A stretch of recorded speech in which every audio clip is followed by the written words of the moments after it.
할렐루야. 우리 함께 고백하겠습니다. 하나님께서 하십니다. 우리 한 번 더 고백하겠습니다. 기대가 됩니다.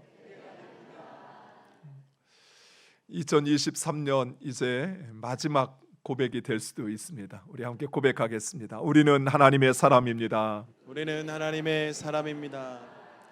할렐루야. 여러분의 그 고백에 담긴 소망이 이루어지는 귀한 역사 있기를 간절히 축원드립니다. 우리 교회 장례식이 진행될 때 그 장례 애식서 뒤편에는 이런 글귀가 쓰여 있습니다. 내가 헛되이 보낸 오늘은 어제 죽어간 이가 그토록 바라던 내일이다. 제가 저희 교회 부임해서 처음 장례식을 치렀던 것이 강영순 권사님이셨습니다. 물론 암으로 인해서 오랜 투병 생활을 하고 있었지만 그렇게 갑자기 돌아가실 줄을 어느 누구도 예상하지 못했습니다. 권사님을 찾아뵐 때 권사님이 항상 저에게 했던 이야기가 다시 한 번만 나에게 힘을 주신다면 주의 교회에 내가 가장 먼저 나아가서 그래서 따뜻한 밥을 해서 우리 성도들 대접하고 싶다는 이야기, 그 이야기를 만날 때마다 반복해서 이야기했습니다. 한 번만 나에게 기회가 주어진다면. 그런데 그 기회는 오지 않았습니다. 내가 헛되이 보낸 오늘, 그날은 어제 죽어간 이가 그토록 바라던 내일이었다. 이 말은 미국의 작가였던 랠프 월드 에머슨이라는 사람이 남긴 글입니다. 사람들은 종종 오늘 우리에게 주어진 이 하루의 중요성을 간과하며 살아갑니다. 평안하고 반복되는 일상으로 인해서 하루하루를 당연한 것처럼 생각합니다. 그러나 결코 당연하거나 또는 아무렇게나 보내도 되는 그런 하루는 없습니다.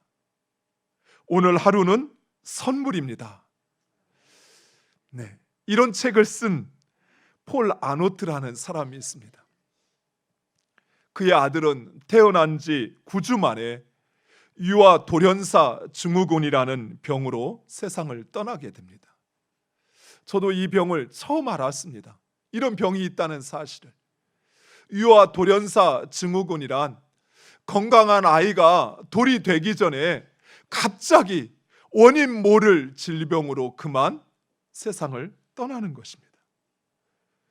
폴 아노트는 아이의 출생을 기뻐할 겨를도 없이 아들을 떠나보내야만 하였습니다. 말할 수 없는 슬픔과 고통을 안겨준 그 아들의 죽음. 그 아들의 죽음은 너무나도 중요한 한 가지 사실을 폴 아노트에게 알게 했다고 합니다. 그것은 바로 하루하루의 삶은 결코 당연하거나 언제나 가질 수 있는 것이 아니라는 사실입니다. 오늘 하루는 단 하나밖에 없는 소중한 선물이라는 사실, 그 사실을 깨닫게 된 것입니다. 사랑하는 성도 여러분, 오늘 하루가 선물입니다. 무엇보다도 우리 그리스도인들에게 오늘 하루는 선물입니다. 왜냐하면 하나님은 우리의 시간 속에 크고 놀라운 하나님의 은혜와 사랑을 숨겨놓았기 때문입니다. 전도서 3장 11절은 이렇게 말씀합니다. 우리 화면을 보고 함께 읽겠습니다. 하나님이 모든 것을 지으시되 때를 따라 아름답게 하셨고 또 사람들에게는 영원을 사모하는 마음을 주셨느니라. 그러나 하나님이 하시는 일의 시종을 사람으로 측량할 수 없게 하셨도다. 아멘. 그렇습니다. 우리 하루하루 하나님은 그 시간마다 아름다운 것을 준비하여 놓으셨습니다. 다만 사람은 그것을 측량할 수 없을 뿐인 것입니다. 하나님은 이 세상 모든 사람들에게 공평하게 하루 24시간을 선물로 주셨습니다. 그래서 하나님의 뜻대로 살고자 하는 자, 곧 감사와 기쁨으로 사는 사람은 그 24시간 속에 숨겨진 하나님의 사랑과 은혜를 발견하느냐, 24시간도 모자랄 지경입니다. 하지만 자기가 인생의 주인이 된 사람, 그래서 매일매일 원망과 불평으로 살아가는 사람, 그 사람에게 24시간은 그저 지루하고 반복되는 일상일 뿐인 것입니다. 사랑하는 성도 여러분, 어쩌면 오늘 하루는 우리가 아직 열어보지 않은 선물입니다. 물론 그 선물은 각각의 포장지로 쌓여 있습니다. 어떤 선물은 화려한 포장지, 또 어떤 선물은 그저 평범한 포장지일 수도 있습니다. 이처럼 우리의 하루가 그저 평범하고 일상적인 하루일 수도 있고, 스펙타클한 그런 생각지도 못한 일이 우리의 삶에 일어날 수도 있습니다. 그러나 그 포장지를 뜯어보지 않으면, 그 포장지를 열지 않으면 그 안에 무슨 선물이 있는지를 알 수 없다는 사실입니다. 그런데 감사와 기쁨으로 그 포장지를 여는 사람, 그 사람에게는 감사거리가, 기쁨거리가 기다리고 있습니다. 하지만 불평과 원망으로 그 포장지를 뜯는 그 사람에게는 불평과 원망거리가 기다리고 있다는 것입니다. 두 번째로, 우리 그리스도인들에게 하루하루가 선물인 이유는 하나님께서는 바로 그 우리의 시간 속에 일하시고 역사하시기 때문입니다. 예레미야 33장 2절은 이렇게 말씀합니다. 제가 읽겠습니다. 이를 행하시는 여호와, 그것을 만들며 성취하시는 여호와, 그의 이름을 여호와라 하는 이가 이와 같이 이르시도다. 아멘. 즉 우리의 삶 가운데 일어나는 그 모든 일, 그것은 우연히 또는 나의 잘못된 선택과 실수로 이루어지는 것이 아니라 그 모든 일은 하나님께서 계획하시고 주장하시고 그리고 이루어 가신다는 사실입니다. 이 땅의 창조주이시며 역사의 주관자이신 하나님, 그 하나님께서 우리의 인생도 또 우리의 공동체의 운명도 계획하시고 주장하시고 이루시는 것입니다. 하나님은 세상을 창조하시고 그리고 창조하신 세상을 하나님의 형상으로 창조된 인간에게 다스리라 하셨습니다. 창세기 1장 28절은 이렇게 말씀합니다. 하나님이 그들에게 복을 주시며 하나님이 그들에게 이르시되 생육하고 번성하여 땅에 충만하라, 땅을 정복하라, 바다의 물고기와 하늘의 새와 땅에 움직이는 모든 생물을 다스리라 하시니라. 아멘. 그런데 우리가 그 세상을 하나님의 선하시고 인자하신 뜻 가운데 다스리지 못할 때 하나님은 직접 개입하십니다. 그래서 악을 심판하시고 하나님의 공의를 세우시는 것입니다. 무엇보다도 하나님은 하나님의 백성들 가운데 착한 일을 시작하시고 그리고 그 일을 반드시 이루십니다. 오늘 우리가 읽었던 빌립보서 1장 6절에 있는 말씀, 우리 화면을 보고 함께 읽겠습니다. 너희 안에서 착한 일을 시작하신 이가 그리스도 예수의 날까지 이루실 줄을 우리는 확신하노라. 아멘. 그렇습니다. 하나님은 그의 백성들 안에 착한 일을 시작하시고 그리고 반드시 예수 그리스도의 날까지 그 일을 이루어 가시는 것입니다. 여기서 바울은 너희 안에서라고 말씀하고 있습니다. 이 안에서라는 말은 두 가지로 해석할 수 있습니다. 먼저 장소적인 개념으로 우리 밖이 아니라 우리 안에서 이루어진다는 것입니다. 사람들이 어떤 일이 일어날 때마다 항상 다른 사람을 또는 상황을 탓하는 것이 가장 쉬운 선택입니다. 그래서 정작 자기 자신을 돌아보지 않고 먼저 다른 사람을 비난하고 또 상황을 변명합니다. 그러나 하나님은 우리 밖이 아니라 우리 안에서 일하신다는 것입니다. 또한 너희 안에서라는 말은 관계적인 측면에서 보면 나 혼자를 말하는 것이 아니라 너희 곧 공동체 안에서 일하신다는 것입니다. 하나님께서 무슨 일을 행하실 때 그 일은 나의 삶에 일어나는 일 같지만, 그러나 그 일은 우리 모두를, 우리 공동체를 위한 일이라는 사실입니다. 그래서 우리는 그 일을 그저 나의 관점으로만 볼 것이 아니라 하나님께서 우리를 향한 하나님의 뜻, 우리 공동체를 향한 하나님의 뜻이 무엇인가를 묵상하고 그것을 찾아야 하는 것입니다. 그리고 하나님께서 시작하신 그 일은 착한 일이라고 말씀하고 있습니다. 여기서 착하다라는 이 말은 헬라어로 아도나스라고 이야기합니다. 아가도스. 이 아가도스라는 말은 세상적인 관점에서 도덕적이고 착한 행동을 가리키지 않습니다. 이 세상에 선한 분은 오직 한 분이십니다. 오직 하나님 한 분이십니다. 그래서 선하다 말할 수 있는 것은 결코 인간을 향하여 말하지 않고 하나님, 오직 하나님 그분은 선하다 말하는 것입니다. 즉 하나님이신 예수 그리스도, 그분께서 이 땅에 오셔서 우리에게 보여주신 그의 삶과 그의 가르침, 바로 그것이 착한 일이라는 것입니다. 그렇다면 좀 더 구체적으로 하나님께서 먼저 빌립보서 교회 가운데 행하신 그 착한 일은 과연 무엇일까요? 첫 번째, 하나님께서 빌립보서 교회 가운데 시작하신 착한 일, 그것은 바로 복음을 위한 일에 참여하는 것입니다. 우리 빌립보서 1장 5절 말씀 화면을 보고 함께 읽겠습니다. 너희가 첫날부터 이제까지 복음을 위한 일에 참여하고 있기 때문이라. 아멘. 앞서 바울은 내가 너희로 인하여 기뻐하고 감사하며 기도하는데 그 이유는 바로 너희가 첫날부터 나와 만났던 바로 그날부터 복음을 위한 일에 함께 참여하고 있기 때문이라 말씀합니다. 여기서 말하는 복음은 예수 그리스도의 삶과 죽음과 부활을 말하는 것입니다.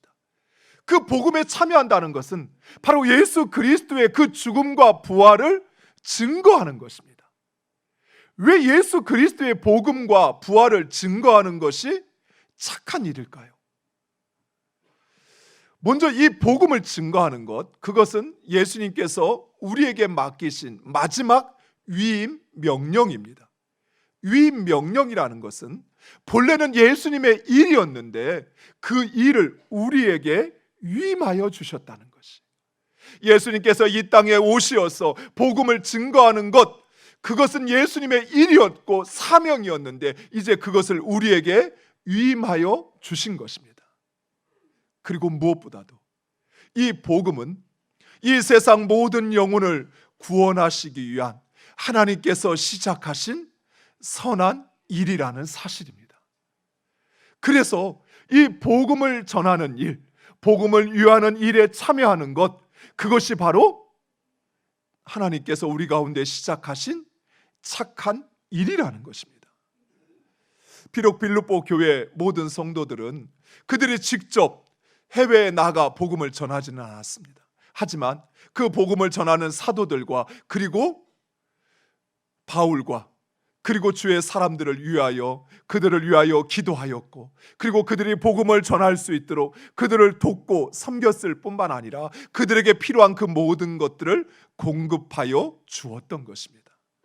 이처럼 빌립보 교회는 하나님께서 그들 가운데 시작하신 복음을 위한 일, 그 일에 참여하고 있었던 것입니다. 두 번째로 하나님께서 빌립보 교회 가운데 시작하신 착한 일, 그것은 바로 복음에 합당하게 사는 것입니다. 1장 27절과 28절 이렇게 말씀합니다. 우리 화면을 보고 함께 읽겠습니다. 오직 너희는 그리스도의 복음에 합당하게 생활하라. 이는 내가 너희에게 가보나 떠나 있으나 너희가 한 마음으로 서서 한 뜻으로 복음의 신앙을 위하여 협력하는 것과 무슨 일에든지 대적하는 자들 때문에 두려워하지 아니하는 이 일을 듣고자 함이라. 이것이 그들에게는 멸망의 증거요 너희에게는 구원의 증거니 이는 하나님께로부터 난 것이라. 아멘. 이는 하나님께로부터 난 것이라. 복음에 합당하게 사는 것, 이것은 하나님께로부터 난 것이라. 그러면 복음에 합당하게 사는 것이 무엇입니까? 방금 읽은 말씀에 먼저는 한 마음과 한 뜻으로 복음과 서로의 신앙을 위하여 협력하는 것이다 말씀하고 있습니다. 어떤 성도들은 주의 일을 한다고 하면서 다툼과 시기로 하는 것을 봅니다. 자신의 기준으로 다른 사람을 판단하고 비난하면서 주의 일을 한다고 합니다. 그러나 그것은 주의 일이 아니라 자기의 일을 하는 것입니다. 왜냐하면 하나님께서 우리에게 원하시는 것은 그 일을 잘 하는 것이 아니에요. 그것을 많이 팔아서 돈을 많이 벌어서 그래서 선교하는 것, 그것이 아니에요. 하나님께서 우리에게 원하시는 것은 우리가 한 마음 한 뜻이 되어서 그래서 복음과 그리고 서로를 온전케 하는 이 일에 협력하는 것입니다. 복음에 합당하게 사는 것, 그것은 바로 한 마음 한 뜻으로 복음과 서로의 신앙을 위하여 협력하는 것입니다. 그렇다면 어떻게 한 마음 한 뜻이 될 수 있을까요? 한 마음 한 뜻이 되기 위해서는 무엇보다도 겸손히 자신을 낮추어야 합니다. 나를 낮추어고 다른 사람을 나보다 더 지혜롭고 더 뛰어나고 다른 사람이 더 거룩하다는 것을 인정해야만 우리는 한 마음 한 뜻이 될 수 있는 것입니다. 그리고 이것이 바로 예수님의 마음입니다.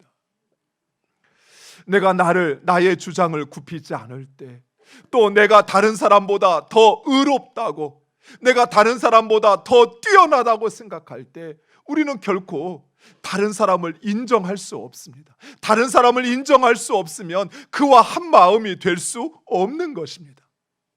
그래서 우리는 겸손히 자신을 낮추어야 합니다. 그리고 다른 사람을 나보다 더 낮게 여길 때 우리는 한 마음 한 뜻이 될 수 있는 것입니다. 그리고 예수를 따라 사는 것은 대적자를 두려워하지 않는 것이라 말씀하고 있습니다. 여기서 대적자들이란 우리로 하나님으로부터 멀어지게 하는 자들, 하나님의 말씀에 따라 살지 못하게 하는 자들을 말하는 것입니다. 이 대적하는 자들은 끊임없이 우리를 하나님으로부터 멀어지게 하기 위해서 하나님을 원하시는, 하나님이 기뻐하시는 일을 하지 못하게 합니다. 또 하나님의 말씀대로 사는 것이 부질없는 것처럼 오히려 말씀대로 순종하면 망한다라고 우리에게 그런 마음과 생각을 집어넣어 주는 것입니다. 말씀대로 살 수도 없을 뿐만 아니라 말씀대로 살아봤자 아무 소용없다라는 말, 그런 유혹을 우리에게 주는 것입니다. 또한 그들은 마치 우리의 선택과 우리의 행위가 우리의 인생을, 우리의 공동체의 운명을 주장할 수 있는 것처럼 이야기합니다. 그래서 하나님을 의지하고 그 하나님께 맡기기보다는 나의 계획과 나의 생각대로 살라고 우리를 충동질하는 것입니다. 물론 우리의 선택과 우리의 행동은 우리의 인생에서 중요한 역할을 합니다. 그러나 우리의 인생이나 우리 공동체의 운명은 결코 사람의 손에 달려있지 않습니다. 사랑하는 성도 여러분, 여러분의 삶의 운명은 하나님의 손에 있음을 믿으시기 바랍니다. 우리 공동체 역시 마찬가지입니다. 몇몇 사람이 소리를 높이고 자기 주장을 한다고 해서 우리의 공동체가 갑자기 뛰어나 잘 되거나 또는 망하거나 그런 일은 없다는 사실이에요. 왜요? 우리 교회의 운명은 하나님의 손에 달려있기 때문입니다. 따라서 우리는 우리의 생각과 우리의 판단을 의지할 것이 아니라 내 힘으로 하려고 할 것이 아니라 하나님의 말씀에 순종해야 합니다.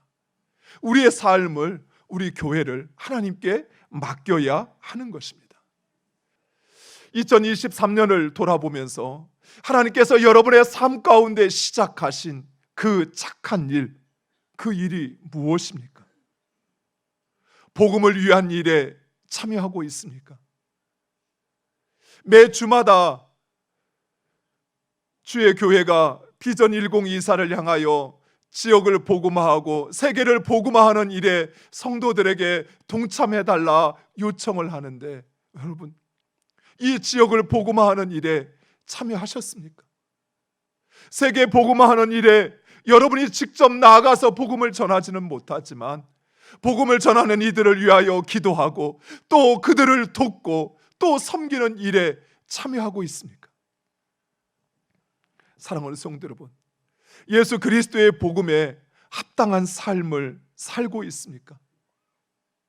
한 마음 한 뜻이 되어 복음과 서로를 위하여 협력하고 있습니까?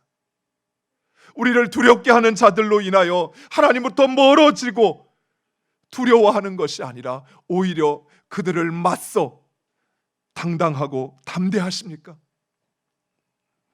무엇보다도 우리가 이런 삶을 살기 위해서는 우리에게 주어진 하루하루를 소중히 여기고 그리고 그것을 하나님의 선물로 여기며 그 날을 살아가야 할 것입니다. 여러분들에게 하루를 값지게 사는 여러분이 되기를 소망하며 오늘 하루는 선물입니다 라는 시를 읽어드리고 말씀을 마치고자 합니다. 오늘 하루는 선물입니다. 늘 반복되는 지루한 일상이지만 마음과 생각이 통하여 작은 것에도 웃음을 나눌 수 있는 소중한 사람들을 만날 수 있으니 오늘 하루가 선물입니다. 늘 실수로 이어지는 날들이지만 믿음과 애정이 가득하여 어떤 일에도 변함없이 나를 지켜봐주는 가족이 있으니 오늘 하루도 선물입니다. 늘 불만으로 가득 찬 시간이지만 긍정적이고 명랑하여 언제라도 고민을 들어줄 수 있는 좋은 친구가 곁에 있으니 오늘 하루도 선물입니다. 늘 질투와 욕심으로 상심되는 날들이지만 이해심과 사랑이 충만하여 나를 누구보다 아껴주는 사랑하는 연인이 있으니 오늘 하루도 선물입니다. 그 많은 선물을 갖기에는 부족함이 많은 나이지만 하루하루 힘들다고 투정하는 나이지만 그래도 내가 열심히 살아갈 수 있는 이유는 이 소중한 사람들이 있기 때문입니다. 그 어떤 값비싼 선물보다 소중한 사람들을 만날 수 있는 오늘 하루가 가장 큰 선물입니다. 사랑하는 성도 여러분, 오늘 하루는 선물입니다. 하나님께서 바로 우리를 위하여 우리의 삶 가운데 착한 일을 시작하신 가장 큰 선물입니다. 그날 복음을 위한 일에 그리고 복음에 합당한 삶을 삶으로써 그 하나님이 우리의 삶 가운데 시작하신 그 일을 이루어가는 우리 모두가 되기를 간절히 축원드립니다.